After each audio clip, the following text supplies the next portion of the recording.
Queridos amigos, estamos en el canal de Luisa Jiménez Ramiro Calle en YouTube y hoy es un día muy especial porque vamos a volver a entrevistar a mi buena amiga Noemí Guillermo Martínez, a la que quiero, a la que admiro, a la que considero un poco mi hada, porque ella fue quien me dijo que rápidamente me trasladara de un dermatólogo que no merecía la pena ser dermatólogo a otro que realmente sí ha merecido la pena y que me ha quitado una lesión que tenía en la piel. Hemos hecho ya otra entrevista que la colgaremos también, no estará ya colgada cuando aparezca esta en este canal en YouTube. Otra entrevista muy interesante sobre la piel, ya que ella es una brillantísima dermatóloga y además que es un poco el objeto o motivo de esta segunda entrevista.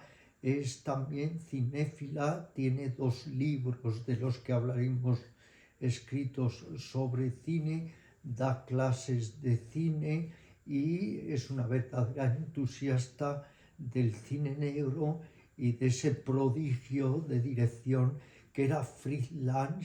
Y yo la voy a hacer una pequeña, digamos, trampa entre comillas, de que le voy a chequear también de si una serie de películas que a mí me han entusiasmado o me han motivado como profesor de yoga y orientalista, ella las ha visto y sobre todo qué opina de las mismas.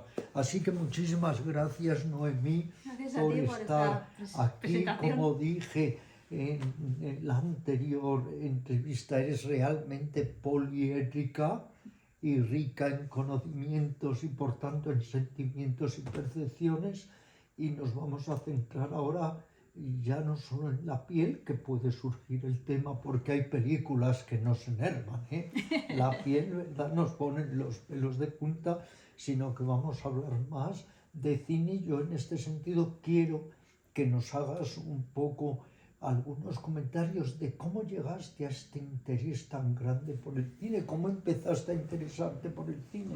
Yo creo que es que eso lo he vivido en casa, porque mi abuelo era proyeccionista en un cine de pueblo, aunque ya no lo era cuando yo nací, pero en casa siempre se han visto muchas películas. A mi abuela le encantaba el cine negro. Yo recuerdo los domingos que hacían películas en blanco y negro pues eso, de gatos que luego eran el demonio y gente emparedada, siempre emparedaban a la gente.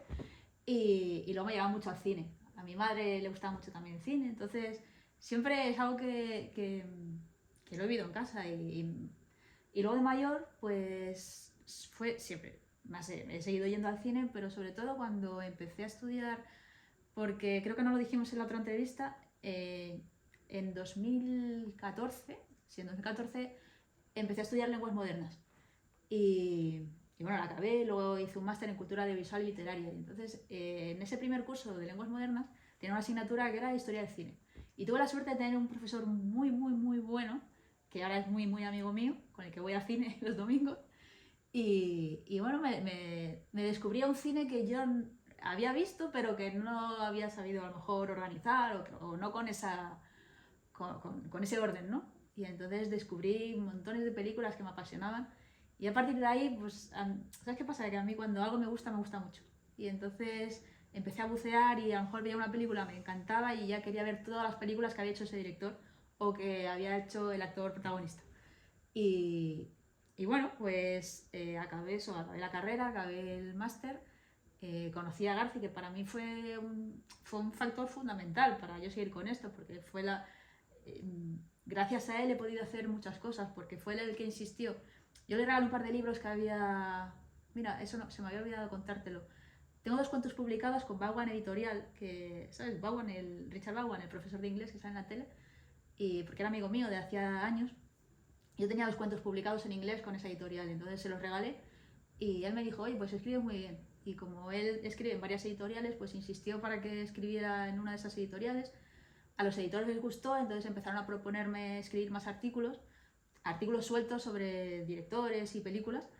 Y ya cuando ya llevaba como bastante, me dijeron, oye, haznos un libro. Y con la otra editorial igual, oye, pues el trabajo de fin de carrera, ¿por qué no haces un libro? Y salieron de ahí. Y bueno, pues eso, luego vino lo de hablar en las entrevistas del libro acabaron en las colaboraciones en la radio, luego también fue lo del programa de cine de la tele y bueno, no sé, al final me he visto envuelta en, pues eso, hoy voy a una gala de premios de cine que me invitaron y no sé, al final el cine, que siempre ha sido mi pasión, se ha convertido, como, no en una forma de vida, porque obviamente yo no puedo vivir de eso, pero sí en lo que me hace ilusión, ¿no? O sea, me hacen ilusión muchas cosas, pero el cine es algo que me gusta Bueno, mucho. y nos dijiste en la anterior entrevista que te encantaba la medicina humanista. Mucho. Bien, y ahora te pregunto, ¿hay un cine humanista? Sí, ¿Hay mira, una línea definida de cine humanista? no sé si de línea definida, pero sí que hay muchas películas que siguen por esa línea. Por ejemplo, hay una película que me la pusieron a mí en la facultad de medicina y creo que debería ser obligatoria para cualquier alumno de medicina, que se llama El Doctor, con John Hunt, que es un médico, es un cirujano, que es un imbécil y trata a los pacientes fatal hasta que a él le diagnostican un cáncer y él se convierte en paciente. Y entonces empieza a experimentar lo mismo que él hacía a los pacientes. Y creo que es una película maravillosa que es del año 90, 91. Pues le diría a Luisa que me busca películas en tele, que la busque y la veremos. Sí, sí, sí, te va a encantar. Más recomendaciones de cine humanista. De cine humanista, a ver, ¿pero relacionado con la medicina o...? No relacionado con el humanismo, con el ser humano, la sensibilidad humana. ¿Cuáles serían tus películas favoritas en este sentido? Dinos tres. No te voy a decir que nos digas 20, pero tres películas que consideres que humanizan y que mejoran la sensibilidad del ser humano. Esto me lo tenías que haber preguntado antes para que me Bueno, lo te doy preparara. para pensar. Venga, Mientras vamos hablando te van Vale. a surgir, ¿eh? Entonces nos vamos a tus libros de cine. Venga. Vamos. Mabuse, El eterno retorno. Claro, es que esto contrasta un poco con la pregunta que me has hecho, porque a mí en el cine lo que me gusta son los malos.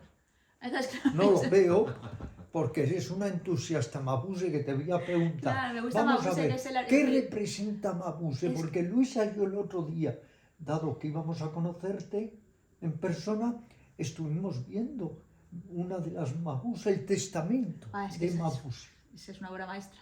Es Sí. que la primera es en blanco y negro, muda y dura Sí. 4 horas y media. Ya ves. Y la última reciente, más reciente, Sí, es del 60 y es muy entretenida. A la tercera le pasa como al Padrino, que todo el mundo considera que la tercera no vale nada y no es así, la tercera es muy buena. O sea, claro, no es tan buena como la primera y la segunda. Claro. Bueno, entonces yo mientras veía la película trataba de entrar en los entresijos o pliegues de tu De mi alma, mente, sí. de tu alma, y decía, bueno, una pregunta que le voy a hacer. ¿Mabuse representa la quinta esencia del mal? Totalmente, es que es Bueno, el primer archivillano Y de la eres tan historia del mala cine. que te encanta tanto. No, pero yo soy muy buena, pero es que en el cine me gustan los malos porque me parece que tienen mucho más atractivo que los buenos. Por ejemplo, hay un personaje, esto es como una especie de sacrilegio lo que voy a decir, pero a mí, por ejemplo, el personaje de Atticus Finch en Matar a un ruiseñor me aburre soberanamente porque es tan bueno. ¿Ves? Antes cuando me decías el cine humanista, bueno, pues Matar a un ruiseñor. Sí. Pero es que me aburre, porque es que no tiene un pero, es que es bueno, es que es buena persona. Entonces esas personas me gustan en la vida real. Pero en el cine, No, en yo la creo que tú ficción... lo que piensas es que una persona así no existe en la vida También. real. Bueno, alguno habrá, pero los villanos son más divertidos. Y además porque suelen tener... Porque al final todos tenemos un lado oscuro. Sí, por supuesto, todos. Entonces, a mí el lado de las sombras en la ficción siempre me ha traído mucho más que la luz. Bueno, entonces, Mabuse, quinta esencia del mal. A ver, ¿por qué esa adoración ya no de Noemí por Mabuse, sino de su director, de Fritz Lang? ¿Por qué ese entusiasmo en Mabuse? Todo esto empezó por M. En el primer curso de lenguas modernas, como te decía, Francisco Ponce, que fue el profesor de cine, nos dio una lista con 200 películas y nos dijo, tenéis que elegir una y hacer un trabajo. Y yo no había visto, vamos, ni el 10%.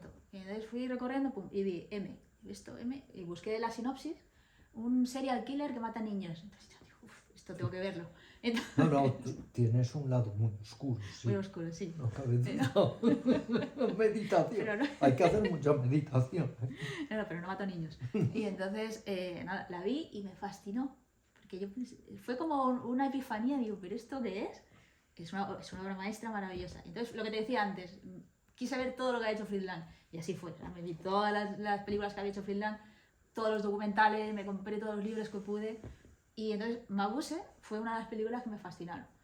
Pero por Bueno, eso, ¿y porque qué intención había en Freelance para hacer una trilogía de Mabuse? Porque ¿Él qué quiere? es que él era muy oscuro. En su vida tiene una biografía muy interesante, la no autorizada, que siempre son las interesantes, que, bueno, él hasta se especula con que mató a su primera mujer, que no está claro eso. Pero, de hecho, yo creo que sí, aunque accidentalmente, porque luego el tema de la culpabilidad lo arrastra en toda su filmografía. Pero era un tipo muy turbio. Y hay muy poca gente que hable bien de él y hay mucha gente que habla muy mal de él. Que era muy sádico, que trataba muy mal a los actores. Luego todo el tema este con el nazismo, que él luego se fue a Estados Unidos siendo el nazismo, que su mujer se hizo nazi. Sí. Pero luego hay gente que lo conocía que decía, bueno, este era un cínico que realmente se fue porque tocaba y porque sabía que si se quedaba en Alemania, él podía haber sido el director de la UFA en Alemania. Y huyó, pero parece ser que no está muy claro. Es un personaje que me hubiera encantado conocer, pero que no es un personaje blanco. Entonces, no sé, es una historia muy interesante y lo que te digo, me encanta el cine negro, que también son personajes muy oscuros. Y este fue tu primer libro. Sí, ¿Cuánto hace que lo publicaste? ese fue en 2019 y el segundo fue Prefiero M en 2020. El de Prefiero M fue, por lo que te decía, con Notorious había publicado muchos artículos sueltos en libros que eran obras colectivas. Sí. Era un libro sobre Howard Hawks, pues un montón de autores escribíamos cada uno sobre una película. Y tenía ya muchos artículos de esos, tenía más de 30. Y fue García el que me dijo, oye, coge los que más te gusten y se los das a los de Notorious. No, perdón, a Jesús Ejido, que es el editor de Cordelia. Y yo pensé, digo, pero... Claro, yo no, solo había escrito el de Mabuse. Yo pensé, pero ¿quién va a querer comprar esto si nadie me conoce? Si no le veía yo el sentido y insistió. Y nada, se lo mandé a Jesús, que ni siquiera lo conocía. Digo, oye, que te escribo porque me ha dicho que te lo mande y tal. Y al día siguiente me manda una portada preciosa. Digo, ¿y esto? Dice que me ha gustado tanto el libro que ya te he hecho la portada. Digo, eso sí que no me lo esperaba. Y la verdad es que sí, es un libro que me ha dado muchas alegrías. Porque fue a partir de ese libro que me llamaron de la radio para entrevistarme. Y haciéndome la entrevista sobre el libro, luego me llamaron, oye, que queremos que vengas a la tertulia y a hacer recomendaciones y tal. La vida es cine, ¿eh? Sí, Te pregunto, ¿la vida es cine? sí, bueno, como sí. ¿O cómo vives tú el cine? ¿Sabes? A veces me preguntan, ¿qué es ser un cinéfilo? Y yo creo que ser un cinéfilo es que te pase cualquier cosa y a ti te venga una película a la cabeza. O que te digan algo y tú dices, esa frase es de esa película. O que al final somos muy peliculeros, ¿sabes? Entonces, García dice una cosa que creo que tiene toda la razón, que el cine es una vida de repuesto. Entonces, al final, cuando... El cine es como un refugio también. A mí me pasa, cuando estoy mal, pues me veo una peli triste, y cuando estoy contenta me veo una peli alegre. Y el cine es una forma de vivir, al final. Yo cuando sea demasiado bueno me voy a ver Mabuse. Claro. Porque todo el rato me preguntaba, pero bueno, ¿qué habrá? ¿Qué habrá No en visto? el cerebro ya de Noemí, sino de este hombre de Freelance para querer de alguna manera expandir tanta maldad. Había también parte en el cerebro de su mujer, ¿eh? Porque Thea von Harbour fue la guionista de muchas de sus primeras películas hasta que se divorciaron. Y de hecho el guión del Testamento, si no recuerdo mal, es de Thea. Y hay mucho de ella también. Que bueno, acabó siendo nazi, así que tampoco algo explicará de eso. Bueno, Hoy, al final Mabuse no deja de ser una representación de claro, lo que iba a venir después. hoy que tanto abunda el cine de violencia, ¿qué piensas de él? Bueno, depende. Depende del tipo de violencia. Yo creo que algunas películas violentas sí me gustan. Pero porque yo tengo claro que es cine. El problema está en cuando hay personas que no diferencian la ficción de la realidad. Eso sí me parece un poco más peligroso. ¿No existe el riesgo de que esa violencia que vemos en una pantalla esté estimulando nuestros instintos más violentos? Me siento tentada a decirte que no, porque es lo que te digo, a mí siempre me ha gustado mucho el cine de los malos, el cine negro, y yo qué sé, por ejemplo, con los videojuegos, a mí me gustaba jugar a videojuegos, me gustaban los de lucha, pero nunca me ha dado por pegarle a nadie, o sea, lo que te decía, siempre he tenido claro que una cosa es la realidad y otra cosa es la ficción. Luisa y yo tenemos un grandísimo amigo que dirigió en una editorial una colección de cine, que es también cinéfilo y que es un experto en películas, pues eso, de negro, pero al estilo de Drácula, de Frankenstein. Tiene incluso un libro escrito sobre vampirismo. Él se llama Antonio Ballesteros y un día vamos a quedar para que os conozcáis. Claro, mira, ahora es que justo vi el otro día Nosferatu. Ajá. Y me encantó, me pareció maravillosa. Y mira que la de Murnau, la original, me gusta, pero esta me pareció una obra de arte, porque era como ir a un museo del romanticismo alemán. Unos planos, una fotografía y los actores están genial. Y sí, hay violencia, pero es ficción. Es decir, uno tiene que saber lo que va a ver. El problema es ese, que no lo distingas. Es que se dice que varias cadenas, incluso que hay en televisión, de películas. Yo mismo tengo un documental en una de estas cadenas o estas, digamos, plataformas. Se dice que especialmente están diseñadas para crear violencia y movilizar el lado más oscuro de la sociedad. No Fíjate, sé si... yo creo que es peor la violencia que tenemos interiorizada, como es decir, los telediarios. Sí. Yo veo mucha más violencia, creo que es peor eso.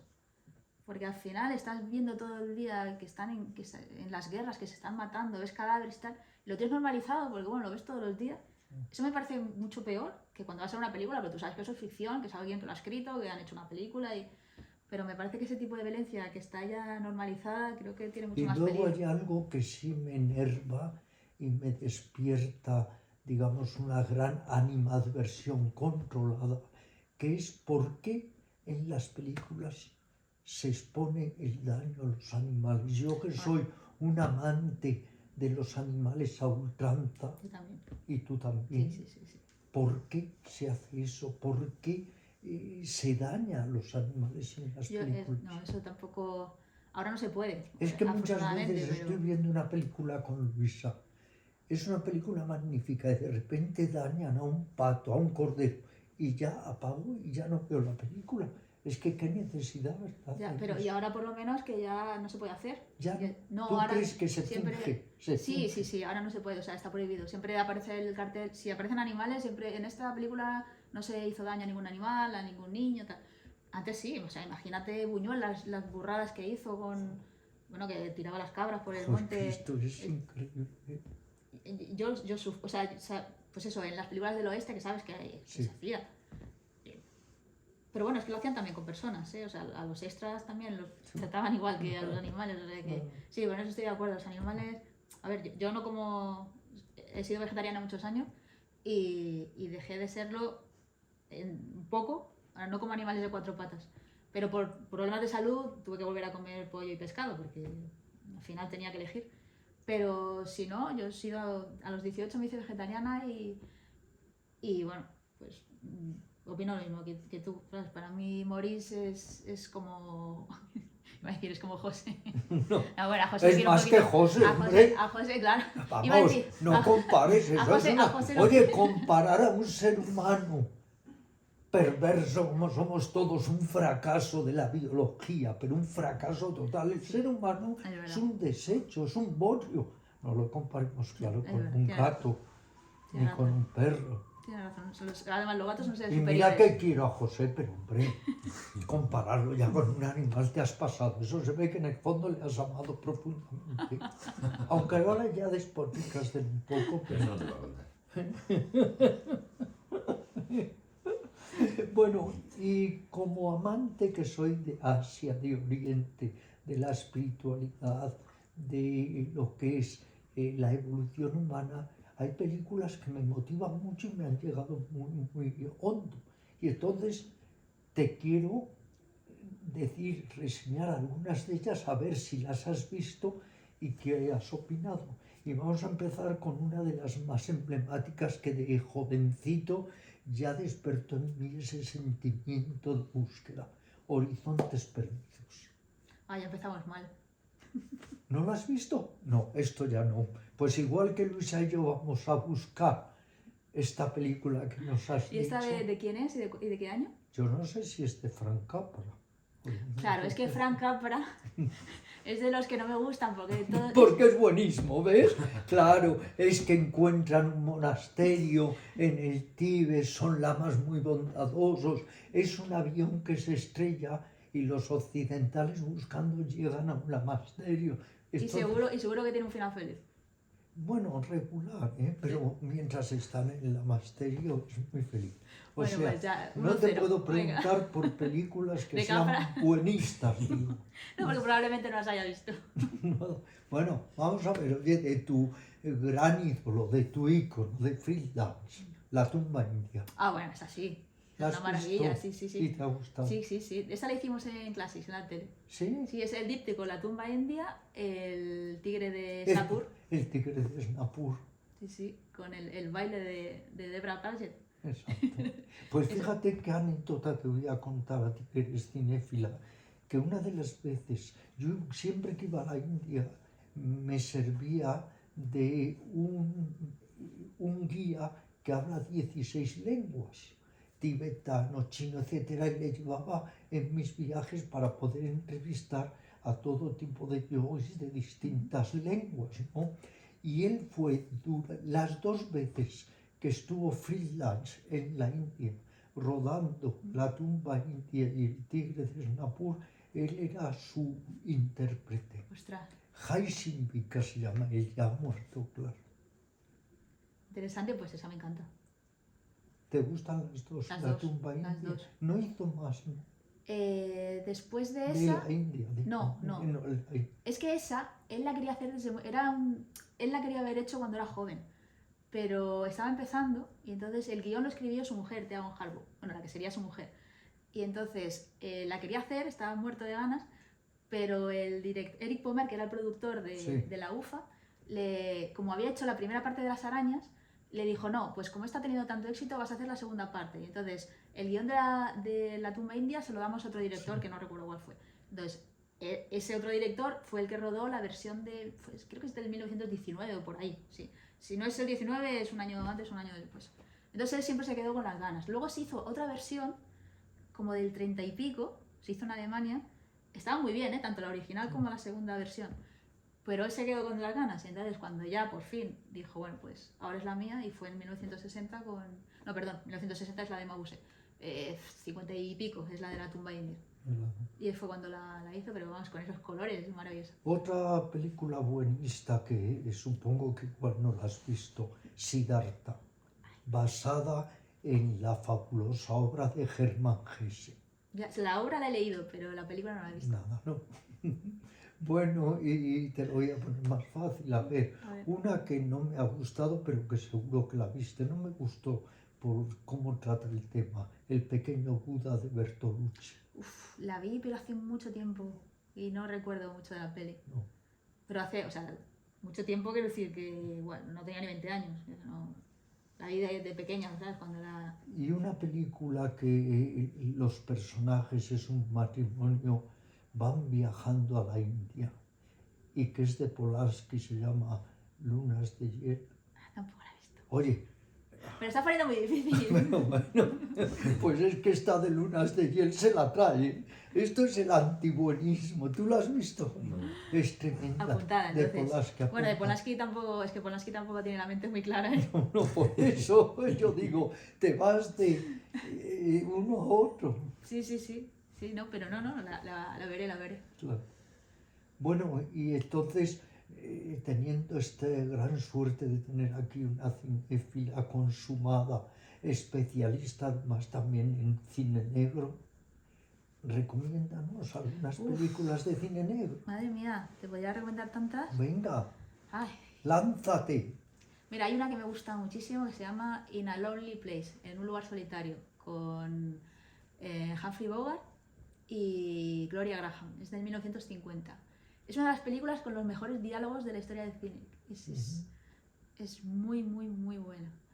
Y luego, es que cine negro, claro, es que te podría dar tantas. Déjame, más que... Te dejaré que me las envíes por email. Sí. Porque es rara la noche que no vemos una película de cine negro en YouTube. ¿También? Sí. Del cine de los años 40. Sí, es que cualquiera había, la que salga... había guión, había... En fin, es que... Forajidos está muy buena, esa la habéis visto. Sí. Yo qué sé, cualquiera de... Bette Davis, ¿qué piensas de ella? No es de mis favoritas. No es buenista, es más mala mala que la brea. Sí, pero es que a veces sobreactúa. No es de mis favoritas. Sí, prefiero a Barbara Stanwyck. Sí. Double Indemnity, Perdición. Perdición la habéis visto. Creo que sí, pero no compro. Perdición es buenísima. Sí. Luego, a ver, es que tengo tantas que... Bueno, me las envías, porque así nos vas inspirando. Sí, de hecho en mi Instagram, que casi todo lo que pongo son recomendaciones de cine, están todo lo que recomiendo en la radio está ahí. ¿Puede hacer algo el cine para que evolucione la conciencia humana? Pregunta más difícil esa. ¿Hay algo que pueda hacer que evolucione la conciencia humana? Esa es la cuestión, hay algo que pueda hacer. Pero ya que el cine tiene tanta impregnación popular, podría utilizarse una serie de películas para removernos. No, sí, está claro. Pues, claro, depende de qué tipo de película, ¿no? Pero seguro que no has visto una película que te voy a decir que fue muy limitada, de público muy, muy limitado. Una película que es Maestros Notables. No. ¿Y de qué va? Pues es basada en la vida de un gran maestro espiritual muy controvertido llamado Gurdjieff.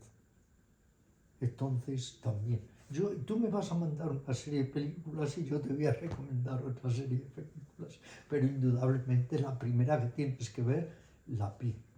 Como dermatóloga, como cinéfila, y además no es muy buenista porque es de la Guerra Mundial, te vas a recrear ahí. Prometo ver. Va a sacar un poco lo que es tu alma tenebrosa, que yo después de este gran amor a Friedland Yamabuz, pienso que me gustaría psicoanalizarte como psicoanalista que soy, porque cosas hay arriba. Porque tienes ese enorme interés. Bueno, pues nada, hemos llegado hasta aquí. Se me ha hecho cortísimo. Sí, nos seguiremos viendo, seguiremos entrevistándonos y qué mejor que acabar esta entrevista con un abrazo de cine. Vamos.